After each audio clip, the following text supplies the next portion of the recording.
Get ready for a meaningful conversation that will help you tackle stress, avoid burnout, and build a healthier, balanced mindset in today's fast paced world. Grab your drink and join the conversation. And now, let's dive into today's session with our host, Josh.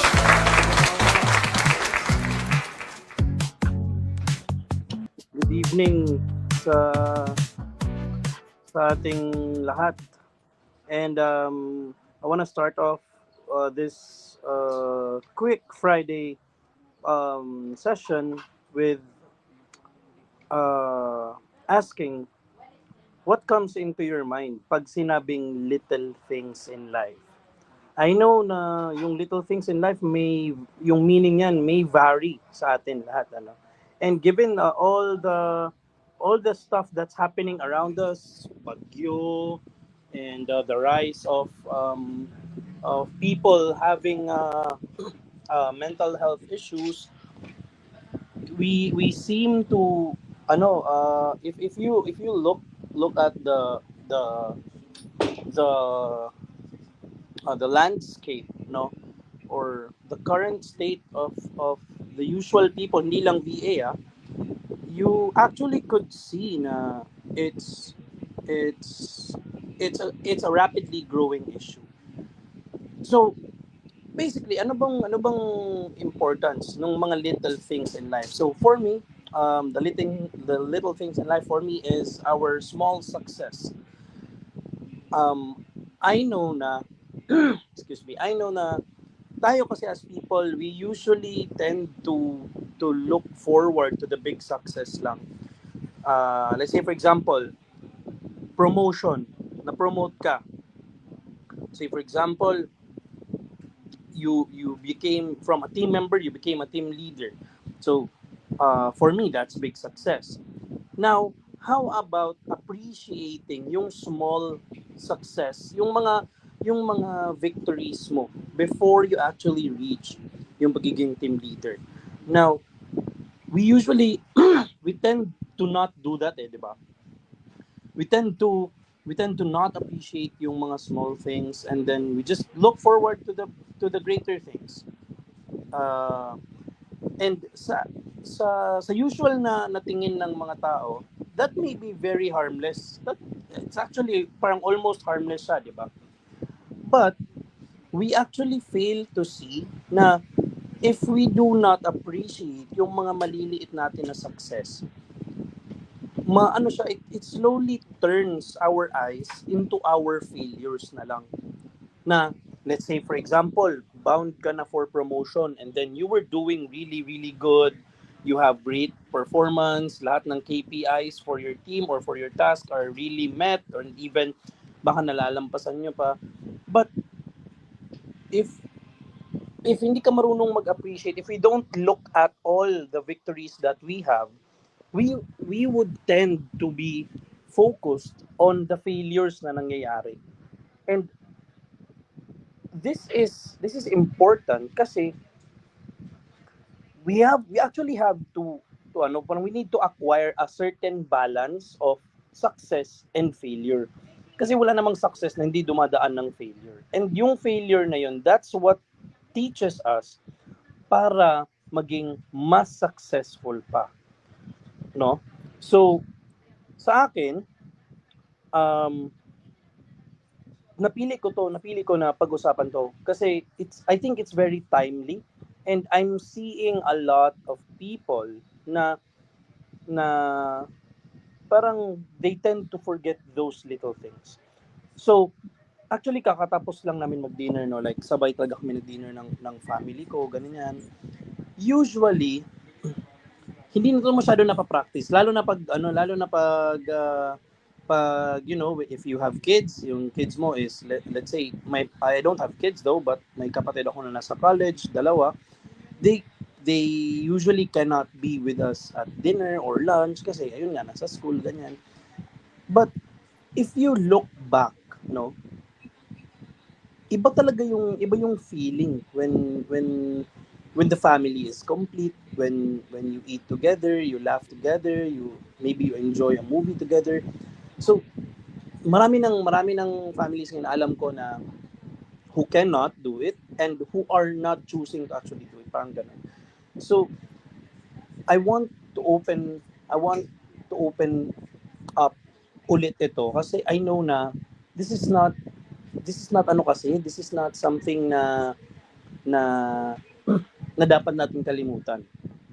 First of all, in the Filipino culture, this is what actually gives us the sense of belongingness. This is what gives us the sense of like somebody's there for you, yung may moral support ka, may ano yung family mo, ganyan. Though I know na it cannot be applied in all cases, but don't worry kasi hindi lang naman sa sabay-sabay na pagkain yun na-apply eh. Let's say for example, malayo ka sa family mo. And then let's say for example, you have chosen to live in Davao or you have chosen to live in some other city, then malayo ang family mo. How can you achieve something like that? So pwede na you can use technology, you can use maybe you can do video calls while kumakain kayo, ganyan, or what. So, pwede tayo ma-lead sa tanong na anong connection nun, Josh? Anong connection nun sa pagiging VA or on our mental health? Dito kasi yan, usually, lalo na alam ko, hindi lang VA it's not just the VA profession na ganito. Those people na hindi na masyado nakakatutok sa little things nila in life, they usually end up with bigger problems. They usually tend to face bigger problems na biglaan kasi they tend to forget those yung mga maliliit na mga, let's say you missed a family dinner, you didn't join a family gathering, or you veered away from lumayo ka sa mga friends mo kasi let's just say lumayo ka sa mga friends mo kasi sabihin na natin yung common na reason, kulang ka tulog, pagod ka, gito ganyan, you can find time. So ito take note po, hindi lang po sa family. Ito pwede gawin, pwede sa friends, if you have mga pinsan or what. So bakit malaki yung contribution niya? Kasi ganito yan. I don't know if very common ito na knowledge, no, but I want to let you guys know na kagaya nung current issue. I mean, I think it's the topic is already parang nag-aano na siya, like nasa parang falling action na siya ng story. Yung anak ni Kuya Kim, di ko na lang i-mention yung exact words kasi I don't wanna like what happened to that story. As you can see, it wasn't just because of one thing. Hindi lang naman siya, I mean, it didn't, wait lang. Hindi naman siya na-push sa ganun na point na dahil lang sa isang bagay. As you can see, if we look at the whole timeline of her story, the problems were already beginnings since bata pa siya. And that's what I'm trying to point out.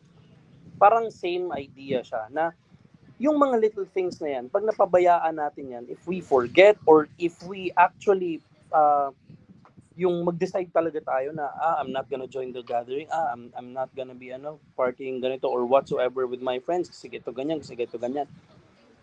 You need to know na at the end of the day, you are human. And then being human requires I actually don't even parang I'm not even like 100% comfortable saying required, but it's actually required that you need to have a support system. Hindi lang yung moral support, yung typical moral support na go, laban, kaya mo yan. Hindi yung ganun, yung tipong there are people na you actually trust and you actually love enough to share the emotional baggage, the stories that are in your head, your plans, your success. And I know, even though I know na hindi naman siya totally applicable kasi ayun nga, 'di ba?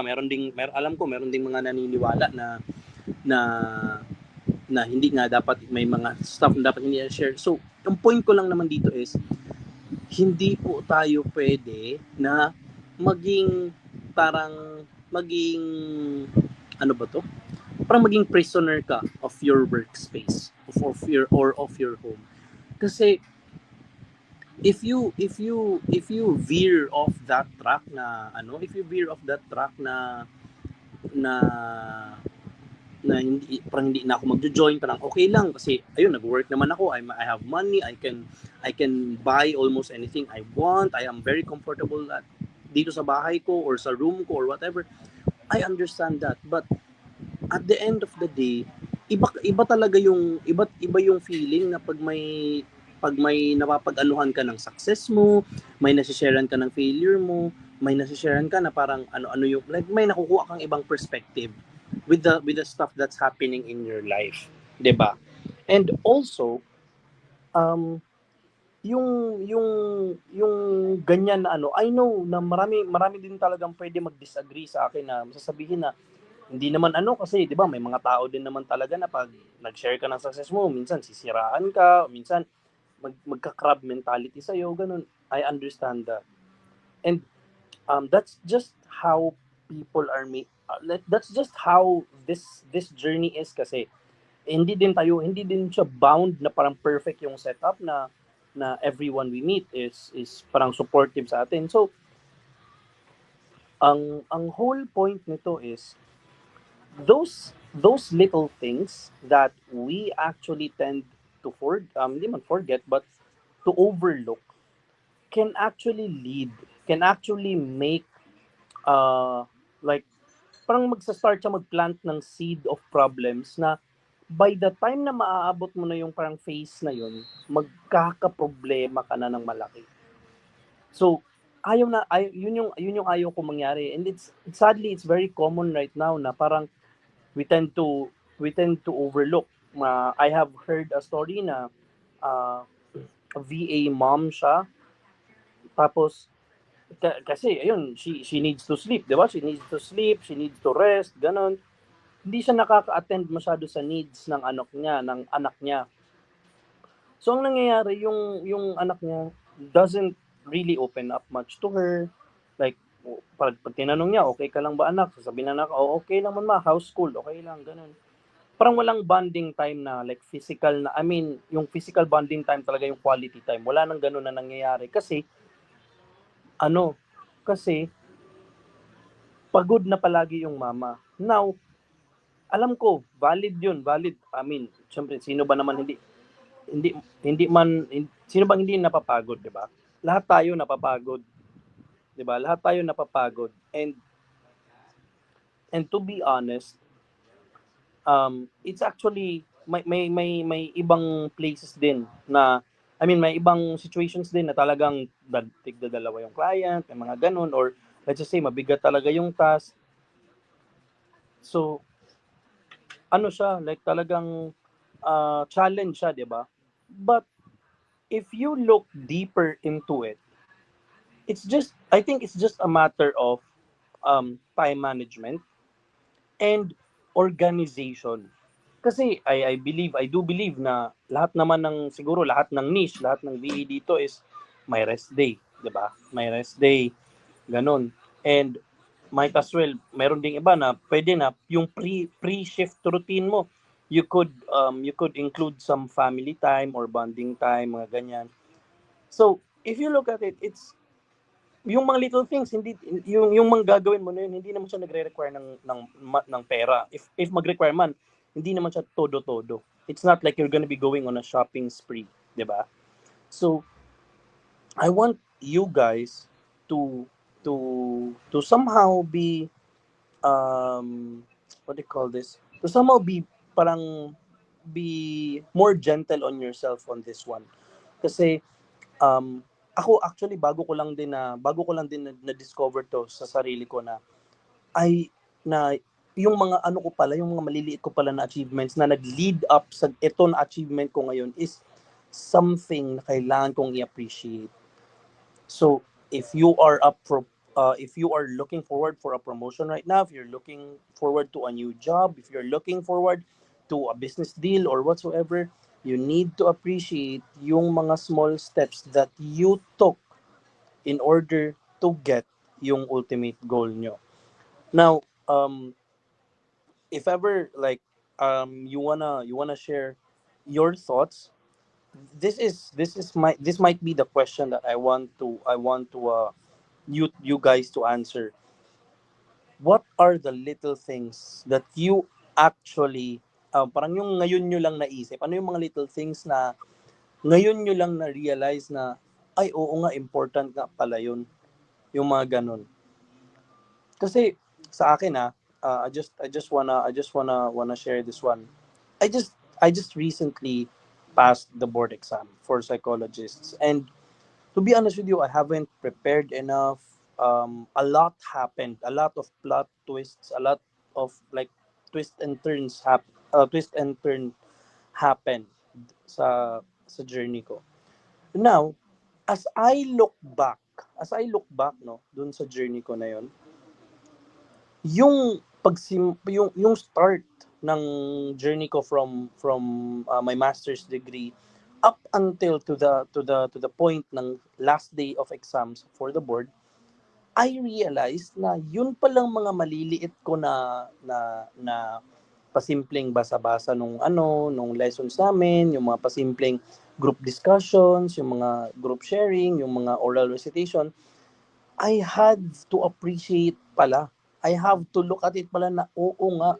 Kaya nga pala na kahit hindi ako ganun ka super prepared, I didn't even realize na my brain was geared for it. Like parang, I'm not saying na 100% sure on papasa ako, but nakalimutan ko yung confidence ko on the day of the exam was very low.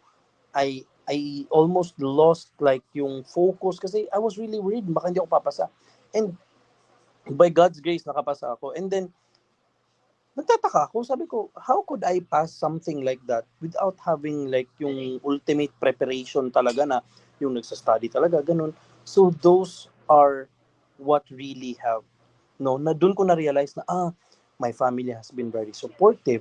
My partner has been very supportive. Yung studies ko was good pala kasi marami pala akong nagawa na hindi ko lang na appreciate kaagad, hindi ko lang na ano kaagad, na incorporate kaagad dun sa idea na so kaya pala ako nag-succeed ng ganito. It's because nandun pala yung steps. Ganun. So, as VAs naman, as a VA din, kailangan we really need to see these little things. And I know hindi naman tayo perfect. We might miss some of them. We might overlook some of them. But as much as possible and to the best that we can, let's appreciate the little things in life that we experience, because that's what leads us into the right path and in the success that we are looking forward to in life, no? So if we have any viewers right now, kindly let me know kung ano, baka may mga experiences kayong ganito, or maybe try sharing ano yung mga little things na enjoy nyo lately, no? So I know this topic might be parang ano, no, parang it might come as very common, and it might come na parang I don't think I'm gonna have to like put a lot of focus in this, but I tell you guys, as early as you can, those simple hugs from your kids, or you hug your kid, you hug your partner, you hug your husband, family members, yung simple na bondings, simple na movie marathon nights, mga biglaang midnight snacks, mga biglaang bonding with friends.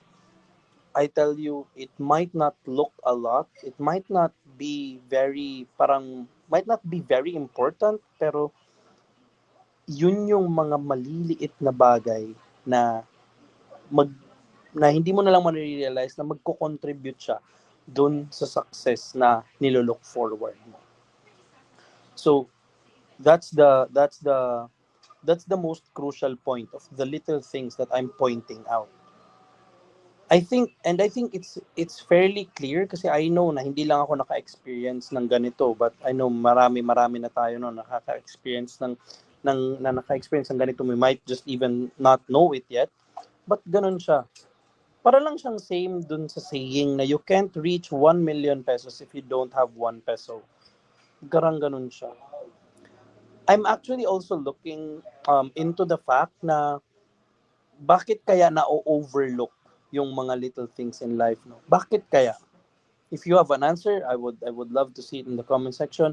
But for me, as I think about it, usually kasi um I think it's more on more on our culture as Filipinos na we tend to look at the bigger things lang na say for example uh, promotion, dun ka sa promotion titingin. Hindi ka na masyado na nagbibigay ng attention and focus dun sa steps. Like, paano siya maaabot. Like, kasi, tapos sa dito din kasi sa ating culture sa Philippines, we tend to celebrate the big success lang. 'Di ba? Like, I'm glad nga ngayon na I'm seeing people na they celebrate yung mga kahit maliliit lang na mga success.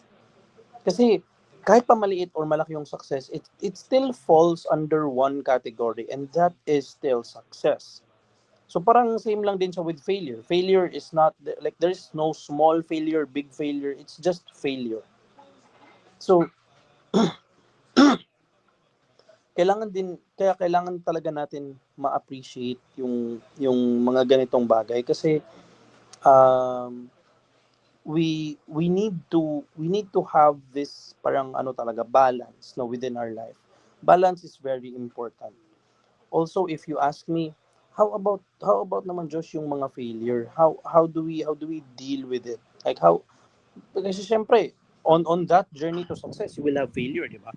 So, sa totoo lang, yung failure, you can actually even celebrate failure.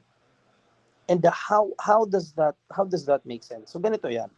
Say for example, ayun, let's go back to the example, promotion. You're on your way to promotion, you're doing good, you're doing all of the good stuff, ganyan, para ma-promote ka. Now, may nagawa kang failure. Let's just say may nagalaw ka sa CRM, may na-change ka sa spreadsheet nyo na hindi na ma-discover ulit kung saan or basta may nagawa kang mali. Now, with that situation, I know the first thing that would come into your mind is feel ko hindi na ako mapopromote. Which is very normal. Kasi, I mean, syempre, bakit ka pa isa-set for promotion, di ba? If you have failed sa dun sa task mo. But if you look at the other side of the story, you could learn from that and you might even suggest better ways on doing that task. Kasi alam naman natin na na it's also a bit hard to open up sa client mo na parang, oy client, I have done this kind of mistake and uh, parang I don't know what to do or hindi ko na alam anong ganyan. So, pwede mo siyang gawing learning opportunity on how do you actually communicate a failure to your client, how can you actually, maybe, baka makasuggest ka na, I think, client na, mas better if we do things this way rather than this way, para mas efficient, mas mabilis, mas less ang chances of error. Diba? So that's how you could actually celebrate a failure in the journey of success without overlooking the little things in life. So, ayun. So always remember guys, it's not just the big things that matters, but also the little things. Kasi hindi naman mag-e-exist yung malalaking mga bagay if wala yung little things, if wala yung foundations niyan. 'Di ba? Kagaya ng promotion, promotions would not exist without like a VA or a worker that's very skilled sa ginagawa niya. Hindi naman mag-e-exist yung ano pa bang mga pwede kong i-example na para happy marriages would not exist if both partners aren't on the same ground, aren't on the same page, para mga ganyan, di ba? A successful friendship or a successful group of friends, successful in the sense na yung ano pa rin sila, close pa rin sila. Di ba? Yung close knit of friends, hindi yan maaabot diyan kung walang mga ganap na nangyari within the friendship. For sure, may time na yan na nagkaaway-away yan, nagkagulo. But why? Bakit nandun pa rin sila? Bakit stick pa rin sila as friends? Kasi they have built they are built on solid ground. And how did they do that? That's all because of the little things na na na, na parang na compact, which resulted to a solid friendship. So that's what I want to show you. That's what I want to open up to you this evening. And I hope uh, na everybody is doing fine. I'm also um, actually also praying for the recovery of the people of Cebu na grabe yung pinagdadaanan nila, no?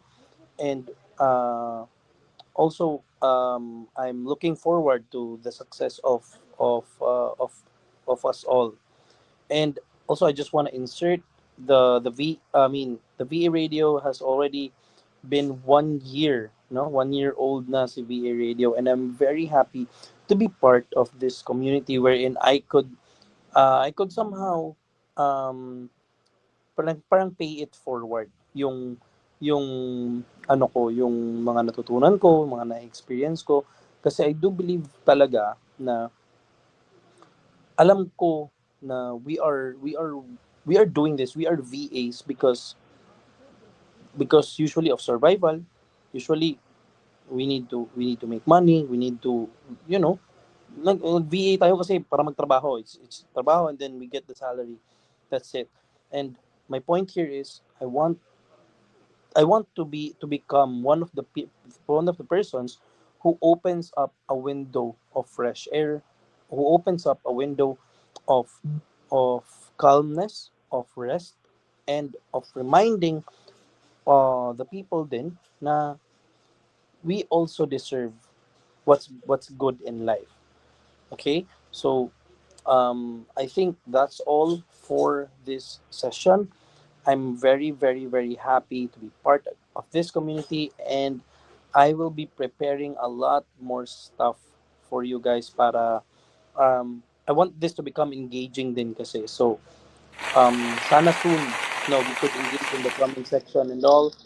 Um, big, big salute behind the VA radio team, and I'm gonna see you guys on the next Sit and Sip, the VA Brew. This is Josh, and peace out. Stay tuned for more insightful talks, and don't forget to prioritize your mental health. Catch us next time and keep sipping. Only here on the VA Radio. Keep it light. With the VA radio boosting your scene. It's the VA radio where you wanna be.